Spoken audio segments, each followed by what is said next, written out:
हिंदी की कक्षा में आप सभी का स्वागत है।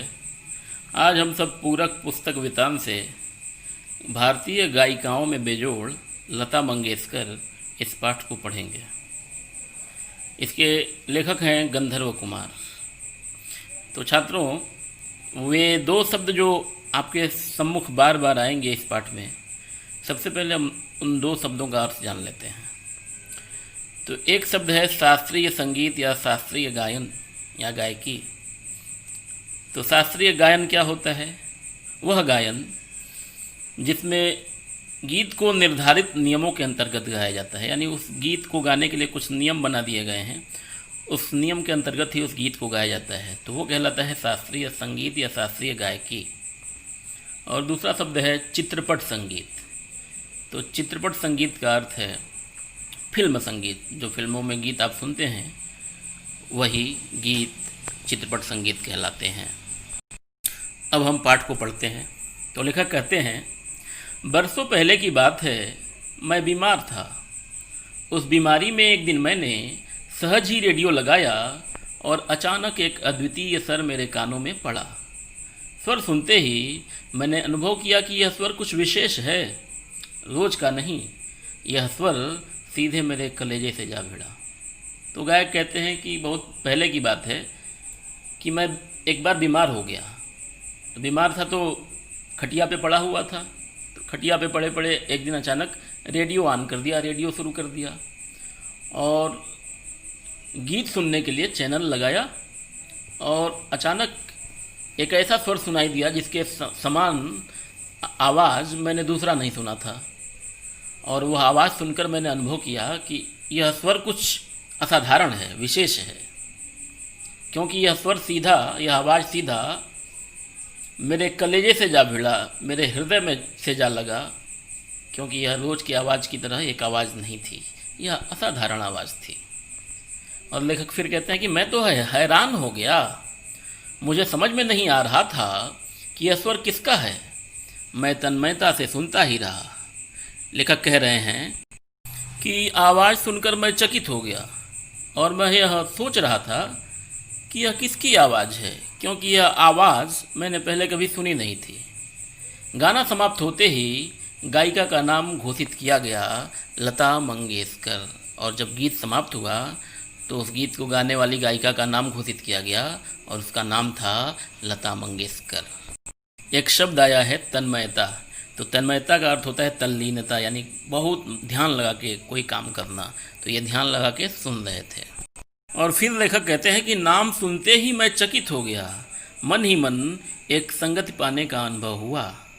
सुप्रसिद्ध गायक दीनानाथ मंगेशकर की अजब गायकी एक दूसरा स्वरूप लिए उन्हीं की बेटी की कोमल आवाज़ में सुनने का अनुभव हुआ। लेखक कहते हैं कि उस गायिका का नाम सुनकर मैं चकित हो गया, क्योंकि मुझे एहसास हुआ कि मुझे एहसास हुआ कि मैंने कोई मित्र पा लिया हो, किसी की संगति पा ली हो। क्यों? इसलिए कि यह प्रसिद्ध गायक दीनानाथ मंगेशकर की पुत्री की आवाज़ थी, जिसका नाम था लता मंगेशकर।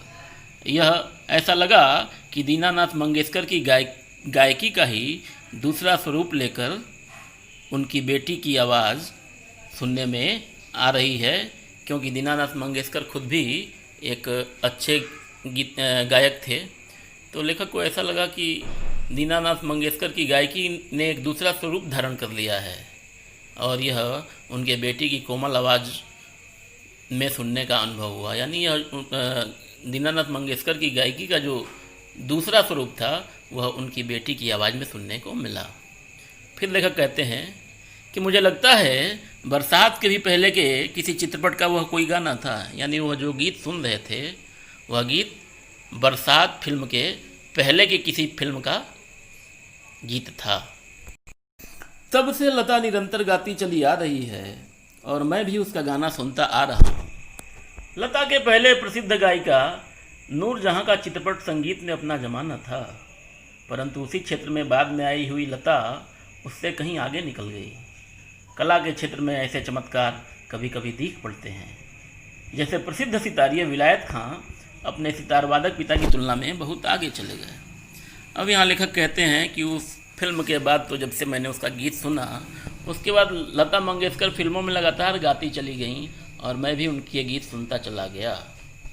और यहाँ तक कि लता से भी पहले फिल्मों में गीत गाने वाली नूरजहाँ का भी एक ज़माना था, लेकिन लता मंगेशकर नूरजहाँ से भी आगे चली गई, यानी नूरजहाँ से भी ज़्यादा प्रसिद्ध हो गई लता मंगेशकर। हालांकि नूरजहाँ अपने ज़माने में मशहूर गायिका थी, उनके गीत को भी काफ़ी पसंद किया जाता था, लेकिन जब लता मंगेशकर आई तो नूरजहाँ कहीं पीछे छूट गई और लता मंगेशकर की प्रसिद्धि में दिनों दिन चार चांद लगने लगे। और कहा लेखक ने कि कला के क्षेत्र में ऐसे चमत्कार कभी कभी दिख जाते हैं। और एक उदाहरण प्रस्तुत किया क्या कि जैसे विलायत खां साहब को ही ले लीजिए, वो अपने पिता जो कि खुद भी सितार वादक थे, तो अपने पिता की तुलना में विलायत खां ज़्यादा प्रसिद्ध हो गए सितार वादकी में। वैसे ही लता जी नूरजहाँ से ज़्यादा प्रसिद्धि पा गईं। मेरा स्पष्ट मत है कि भारतीय गायिकाओं में लता के जोड़ की गायिका हुई ही नहीं। लता के कारण चित्रपट संगीत को विलक्षण लोकप्रियता प्राप्त हुई। यही नहीं, लोगों का शास्त्रीय संगीत की ओर देखने का दृष्टिकोण भी एकदम बदला है। अब यहाँ लेखक कहते हैं कि मेरा स्पष्ट रूप से मानना यह है कि भारतीय गायिकाओं की अगर बात की जाए तो लता जी के टक्कर की कोई गायिका आज तक आई नहीं। और लता जी के कारण ही संगीत को अपूर्व लोकप्रियता प्राप्त हुई। यानी फिल्म संगीत लता जी के आने से पहले इतनी प्रसिद्धि कभी नहीं पा सका जितनी लता के आने के बाद मिली। और यही नहीं, लोगों का शास्त्रीय संगीत की ओर देखने का दृष्टिकोण भी एकदम बदला। जब लता जी आई गायन के क्षेत्र में तो इसके पूर्व लोग शास्त्रीय संगीत को बड़ा महत्व देते थे, लेकिन अब धीरे धीरे वो फिल्म संगीत की तरफ भी उन्मुख हो गए।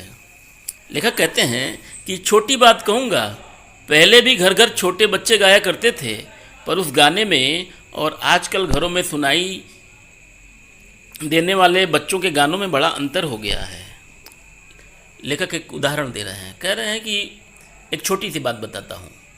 पहले भी घर घर में छोटे बच्चे गाया करते थे गीत सुन के, और आज भी गाते हैं छोटे बच्चे घरों में, लेकिन आजकल के नन्हे मुन्ने भी स्वर में गुनगुनाते हैं। क्या लता इस जादू का कारण नहीं है? लेखक कहते हैं कि पहले के मुकाबले बच्चे अब जब घरों में गाते हैं तो ठीक उसी तरह गाते हैं जैसे फिल्मों के गीतों को गायकों या गायिकाओं ने गाया है। यानी वो भी उचित आरोह और अवरोह को मिलाकर गाते हैं। जिस प्रकार हूबहू गायक या गायिकाओं ने गाया हुआ है गीत को, ठीक उसी प्रकार बच्चे भी गाने की कोशिश करते हैं। तो क्या इस बदलाव के पीछे लता एक कारण नहीं है? अर्थात लेखक का स्पष्ट मानना है कि लता इसके पीछे निश्चित रूप से एक कारण है। कोकिला का स्वर निरंतर कानों में पड़ने लगे तो कोई भी सुनने वाला उसका अनुकरण करने का प्रयत्न करेगा। और लेखक इस बदलाव को कारण बताते हुए कहते हैं कि इस बदलाव का सीधा सा कारण लता की कोयल जैसी आवाज़ है। चित्रपट संगीत के कारण सुंदर स्वर मालिकाएँ लोगों के कानों पर पड़ रही हैं। यहाँ एक शब्द आया है स्वर मालिका, जिसका अर्थ होता है राग में प्रयोग किए गए स्वर। तो लेखक कह रहे हैं कि चित्रपट संगीत यानी फिल्म संगीत के कारण सुंदर स्वर मालिकाएँ लोगों के कानों में पड़ रही हैं। यानी यह फिल्म संगीत की देन है कि यह सुंदर स्वर लोगों के कानों में पड़ रहे हैं। संगीत के विविध प्रकारों से उनका परिचय हो रहा है और संगीत के अनेक प्रकारों से सुनने वालों का परिचय हो रहा है। उनका स्वर ज्ञान बढ़ रहा है, सुरीलापन क्या है इसकी समझ भी उन्हें होती जा रही है। यानी यह फिल्म संगीत की ही देन है कि सुनने वालों का स्वर ज्ञान बढ़ रहा है और सुरीलापन क्या होता है इस बात की भी उन्हें समझ हो रही है। तरह तरह की लय के भी प्रकार उन्हें सुनाई पड़ने लगे हैं और आकार युक्त लय के साथ उनकी जान पहचान होती जा रही है। लेखक कह रहे हैं कि अब लोगों को रिदम के बारे में भी समझ आ रही है। लय यानी गति, इसको अंग्रेजी में रिदम कहते हैं। तो तरह तरह की लय के प्रकार भी उन्हें सुनाई पड़ने लगे हैं। यानी अनेक प्रकार के रिदम से भी वो परिचित हो रहे हैं और आकार युक्त लय के साथ उनकी जान पहचान होने लगी है। यानी ऐसा रिदम जो एक आकार ले, एक कोई नक्शा खींच दे, उकेर दे हृदय पर, तो उसकी समझ में लोगों में भी विकसित होती जा रही है। यानी शब्द जाल एक आकृति बनाने लगे गीत में, यह पहचान भी लोगों को होती जा रही है। साधारण प्रकार के लोगों को भी उसकी सूक्ष्मता समझ में आने लगी है। यानी गाने में क्या बात कही जा रही है, छोटी से छोटी बात गीत के विषय में अब साधारण लोगों को भी समझ में आने लगी है। इन सब का श्रेय लता को ही है और लेखक के अनुसार इस सब का श्रेय केवल लता को ही जाता है। इस प्रकार उसने नई पीढ़ी के संगीत को संस्कारित किया है। तो लेखक कह रहे हैं कि लता मंगेशकर ने इस समय के गीत को सजाया संवारा है, संस्कारित किया है, यानी सजाया और संवारा है, और सामान्य मनुष्य में संगीत विषयक अभिरुचि पैदा करने में बड़ा हाथ बटाया है, और जनसाधारण में संगीत के प्रति रुचि पैदा करने में भी लता जी का बड़ा योगदान है। संगीत की लोकप्रियता, उसका प्रसार और अभिरुचि के विकास का श्रेय लता को ही देना पड़ेगा। लेखक कहते हैं कि संगीत अगर इतना लोकप्रिय हुआ है, उसका इतना प्रचार हुआ है और लोगों में संगीत के प्रति रुचि पैदा हुई है, तो इन सब का श्रेय लता जी को ही देना पड़ेगा।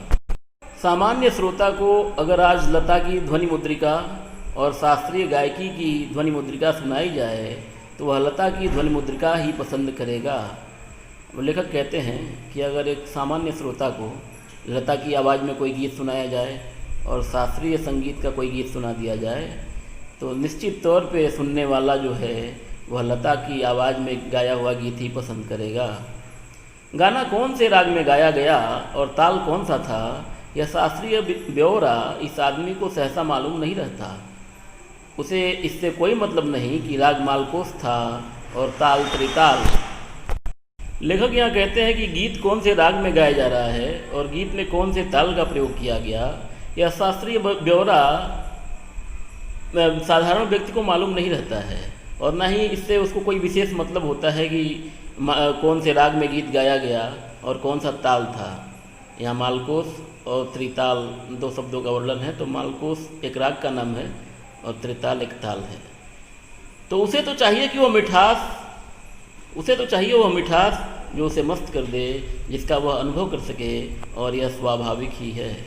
लेखक कहते हैं कि सुनने वाले को तो गीत में मिठास चाहिए जो उसे मस्त कर दे, यानी आनंद से भर दे, और जिस आनंद का वह अनुभव कर सके। और लेखक के अनुसार सुनने वाले के लिए यह स्वाभाविक सी बात है, क्योंकि जिस प्रकार मनुष्यता हो तो वह मनुष्य है, वैसे ही गानपन हो तो वह संगीत है। लेखक यहाँ उदाहरण देते हैं कि जिस प्रकार मनुष्यता के बिना मनुष्य नहीं हो सकता कोई, उसी प्रकार गानपन के बिना संगीत नहीं हो सकता। गानपन यानी मधुरता, मिठास। तो गीत में अगर मिठास नहीं है तो वह संगीत नहीं कहला सकता। ठीक वैसे ही अगर मनुष्य में मनुष्यता नहीं है तो उसे मनुष्य नहीं कहा जा सकता।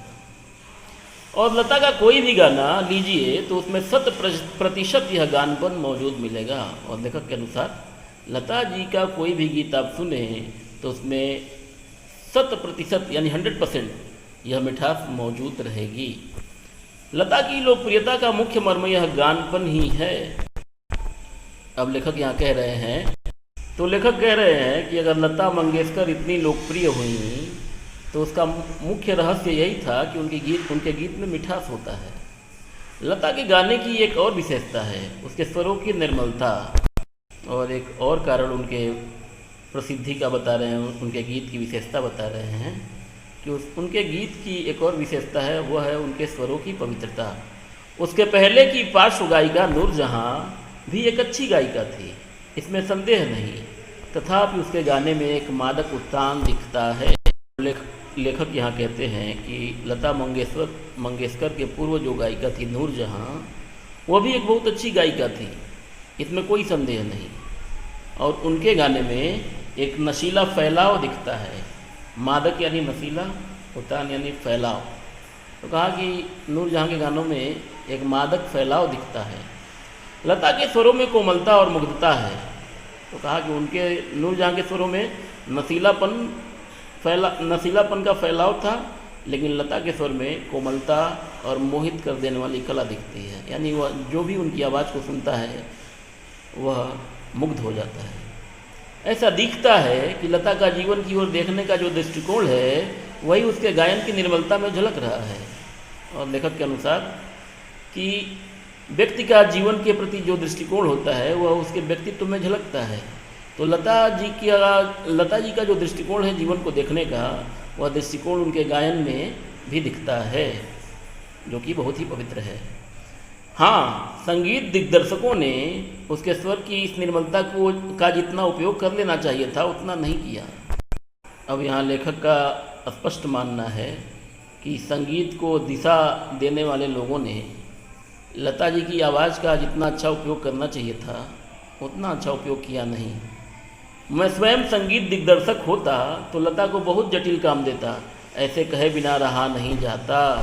अब लेखक यहाँ यह कहते हैं कि अगर मैं स्वयं संगीत दिग्दर्शक होता यानी संगीत को दिशा देने वाला होता तो मैं लता जी को बहुत जटिल यानी कठिन काम देता, ऐसे कहे बिना मुझसे रहा नहीं जाता। यानी लेखक का मानना है कि लता को उतने कठिन गीत गाने के लिए नहीं दिए गए।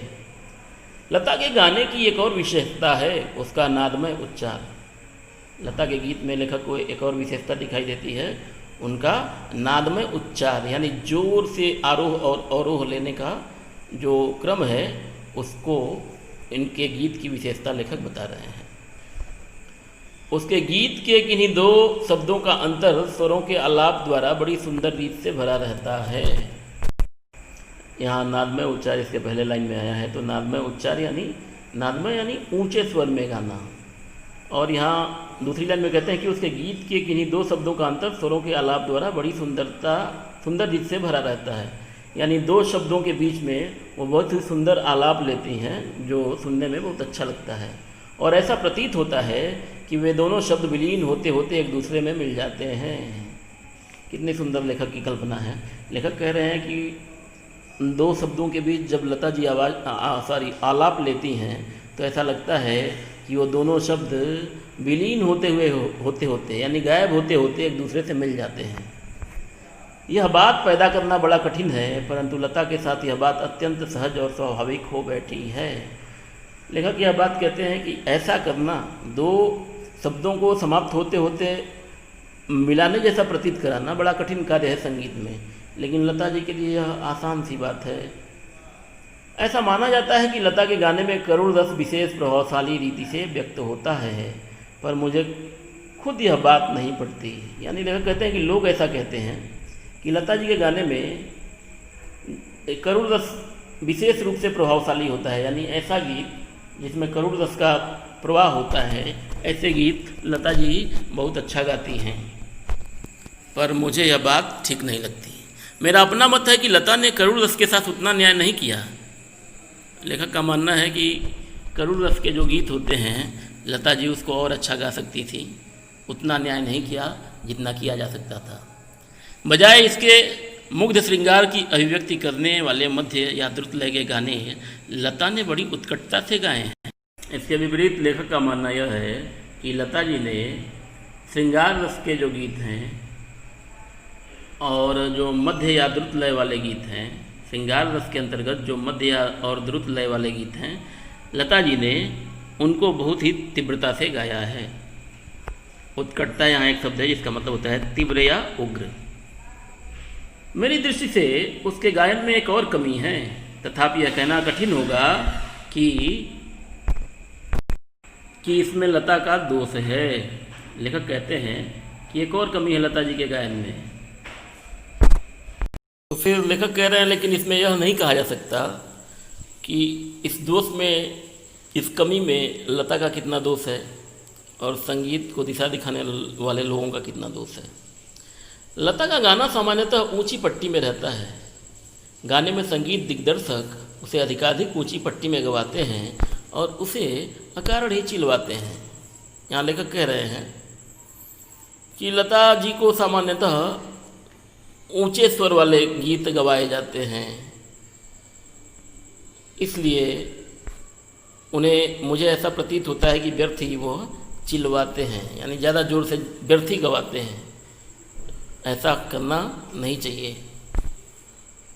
एक प्रश्न उपस्थित किया जाता है कि शास्त्रीय संगीत में लता का स्थान कौन सा है। मेरे मत से यह प्रश्न खुद ही प्रयोजनहीन है। लेखक कहते हैं कि एक और प्रश्न खड़ा किया जाता है कि आखिर लता मंगेशकर शास्त्रीय संगीत की समझ कितना रखती हैं। तो मेरा यह मानना है कि यह प्रश्न ही उद्देश्यहीन है। उसका कारण यह है कि शास्त्रीय संगीत और चित्रपट संगीत में तुलना हो ही नहीं सकती। अब यहाँ लेखक कह रहे हैं कि जो व्यक्ति फिल्म संगीत गाता हो, फिल्मी गीत गाता हो, उसकी शास्त्रीय संगीत गाने वाले से तुलना नहीं की जा सकती, क्योंकि जहाँ गंभीरता शास्त्रीय संगीत का स्थायी भाव है, वही जल दलय और चपलता चित्रपट संगीत का मुख्य गुणधर्म है। कहा कि तुलना इसलिए नहीं हो सकती कि शास्त्रीय संगीत का स्थायी भाव गंभीरता होती है, जबकि फिल्म संगीत जल दलय यानी द्रुत लय और तेजी के साथ गाया जाता है, यही इसका मुख्य गुणधर्म है।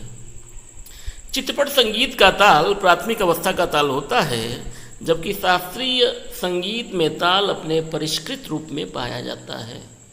लेखक दोनों संगीत में अंतर बताते हुए कहते हैं कि जो चित्रपट का संगीत होता है, फिल्म संगीत जो होता है, उसमें प्राथमिक ताल की अवस्थाओं का प्रयोग होता है। उसमें जो अवस्थाएं होती हैं ताल की, वो प्राथमिक होती हैं, यानी प्रथम चरण के ताल होते हैं वो, जबकि शास्त्रीय संगीत में जो ताल प्रयोग किया जाता है वो बिल्कुल शुद्ध रूप में प्रयोग किया जाता है। चित्रपट संगीत में आधे तालों का उपयोग किया जाता है, उसकी लयकारी बिल्कुल अलग होती है, आसान होती है।